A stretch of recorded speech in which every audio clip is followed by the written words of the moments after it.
અરે હવે તો અસલ મજાનું દેખાય છે. હા હા મેં વાસે ને ઓલું ઝાડવું ઈ મને ચોખ્ખું દેખાય. તમારા જમાઈ કહેતા હતા ઓપરેશન થતી વખતે રાયડું નાખી હતી. તો મને બીક લાગતી તો ઇન્જેક્શન આપે ને અહીંયા આંખ પાસે ઇન્જેક્શન આપે એટલે હું તો જોઈને જ પેલા તો બી ગઈ હતી. એમાં બીવાનું હોય વાલી બધું તો નોર્મલ થઈ ગયું. પણ બાપા ક્યાંક આંખ આંધળા થઈ જાય તો પછી અડધી રહીને અડધી ગઈ ને એમાં પછી મારે કોકને કેવું પડે હાલો ભાઈ મને આઈ લઈ જાવ ને આઈ લઈ જાવ નહીં એની કરતા આંધળા હાવ થાય એની કરતા એ બીક લાગે બટાઈ. અમે તમને કોઈને કેવું પડે એવું રહેવા દીધું છે. તમારા જમાઈ છે હું સૌ. અરે મારા જમાઈ તો લાખમાં એક ને એકમાં લાખ છે. કેટલી મારી સેવા કરી ખબર છે. 2 દી ત્યાં રોકાણા થાય. રોકાય જ કીધું તું એને કે હું રોકાય. આય વાલી મા દીકરીની વાર્તા પૂરી થઈ ગઈ.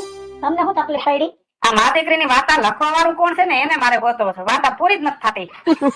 થઈ વાર્તા પૂરી અટાણમાં ક્યાં આવ્યા વેલા? સારું હું ગામમાં જાઉં છું નિરાતે આવીશ હો. અને બા તમે રોકાવાના છો ને? હા હો રોકાવાની છું બેટા. બપોરે શ્રીખંડ ખાવું છે એટલે તો અરે વાહ જો મને શ્રીખંડ ભાવે છે ઈ મારા દીકરા. આજ શ્રીખંડ નહીં બાર મીઠલા શીરો ખાવાનો છે એટલે શીરો બનાવવાનો પછી 2 મીઠા ભેગા ન હોય. પણ એટલે મીઠલાને ખાવો ઈ જ બનાવવાનું મારે ખાવો ઈ નહીં બનાવવાનું. હું તારી માં નથી. તમે રોકાદો ને હાઈ શ્રીખંડ કરશું પણ એક ટાણે છે ને 2 મીઠાઈ ન હોય. આમ જો શ્રીખંડ નું નામ લીધું ને તો બાર મોઢામાં લબુ પડી લોહીના શ્રીખંડ દેતો આવું.